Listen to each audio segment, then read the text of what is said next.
3. Hi everyone, it's Sam again, and I'm here today to talk about financial exploitation in the elderly population. I apologize that I couldn't be here, but I'm here to videotape and represent, so here we go. Alright, so financial exploitation is the unauthorized use of an elderly person's funds or property, either by a caregiver or an outside scam artist. So some of the factors or what can be considered as like scamming is using an elder's checkbook, credit card or debit card without them authorizing this, stealing cash, checks, or any type of household goods from the elder, also forging a elder's checks, and also pawning their jewelry, which is very sad because some of these elders have had these jewelry like their entire lives and have probably been passed down from generation to generation. So when looking at elder exploitation, what makes them an easy target? So typically it'd be an elderly who does not use any type of social services. So they're not really checking in with anyone, so no one can really catch what's going on. Also, elderly who are needing are part of the ADL, which is also known as needing activities of daily living. Also, elders that are in poor health. This puts them in a very vulnerable situation, and they're going to need help from a person. They're going to need to be bathed or fed or taken to appointments. So it automatically puts them in a vulnerable situation. Also, elders who have been victims of domestic violence, sexual violence, really puts predators, they'll get targeted because they're just a lot more vulnerable. Also, elders who, with domestic violence, can also experience traumatic experiences or have in the past, which makes them more vulnerable. Also, having no partner or no spouse in the home, having an elder who's just alone and lonely, they might just want someone's company, and also could put them in the zone of being a target.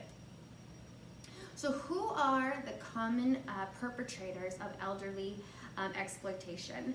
So first of all, we want to say like it's adult children. So typically we would hope, as a mother myself, I would hope that my children would come and take care of me. But it says here that adult children are one of the main predators for elders. Also spouses, grandchildren. They typically say that males are more prominent to be the perpetrators. Also someone in a certain point of their life who is dealing with either substance abuse, so they need to feed into their addiction, someone who is battling with unemployment, so they're struggling to find a job and are in need of money, people who are experiencing a lot of stress in their life, also people who are socially isolated, so they don't have a lot of friends or family, and so they will target elderly people to, they'll help them cook and clean and just make friends with them. Also, people who have physical health or mental problems. So what typical scams are used to target the elders? So of course you see up here, tax fraud is a huge one. I don't know if any of you have experienced, that fraudulent phone call where they call you and they say, if you don't pay us so-and-so amount of money, we're gonna, take everything you have. And so elders aren't really aware that this is going on, and they're not informed. So this happens a lot. Having the elder think that they want a prize. But you have to pay into it to get it. Also like phony charities, like having them donate their money or write checks to like organizations that don't actually exist. Also investment fraud, having them invest in a business which they think they're going to be helping possibly their community, but in reality you're literally just robbing the elderly. So healthcare fraud is a huge factor of the financial exploitation. So fraud and abuse is it's carried out by unethical doctors, nurses, hospital personnel, and other personal healthcare providers. So some of the examples for this is technically you're billing for certain healthcare tests, but you're not actually doing them.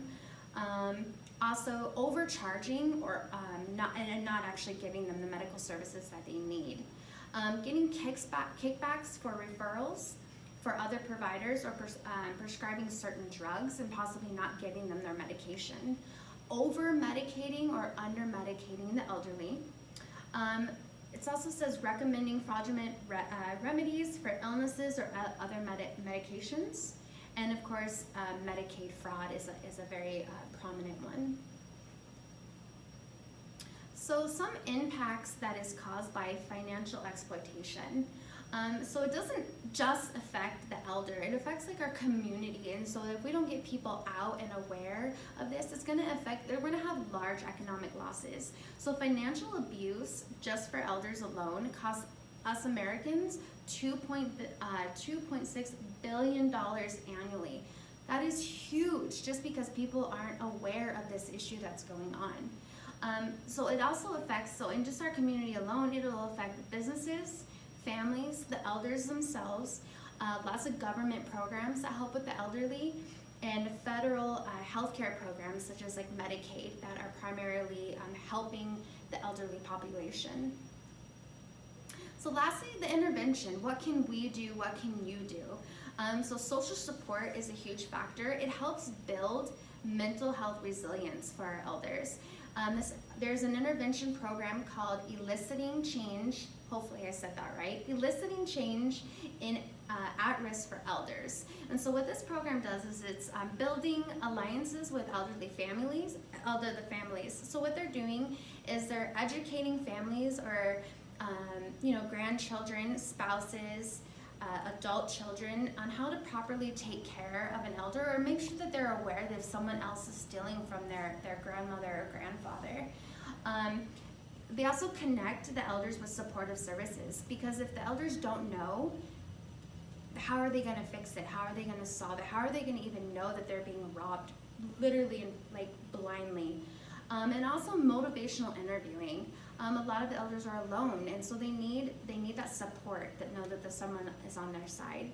So multidisciplinary teams, which is us, social workers, also physicians, law enforcement, attorneys, and community participants. So anyone can really get involved, and us as social workers, just as social dignity, we need to get involved. We need to pay attention, because the elders, I mean, yes, our youth are our future, but they are our path. Like, they built a lot of the stuff. Like, we need to respect them, we need to acknowledge them, and we need to pay attention to the things that they need. And lastly, Adult Protection Services, so APS. So this is one of the main programs that helps with adult and elderly abuse. And if you have any questions, you call them, you can go online to their website, and it's very informative on if you suspect neglect in any case, sexual, physical, emotional, mental, you can look into the APS, and they're willing. They focus on neglect, self-neglect, and of course what I just discussed with you guys today, financial exploitation. All right, thank you guys so much for your time, and I'll see you next week. Bye!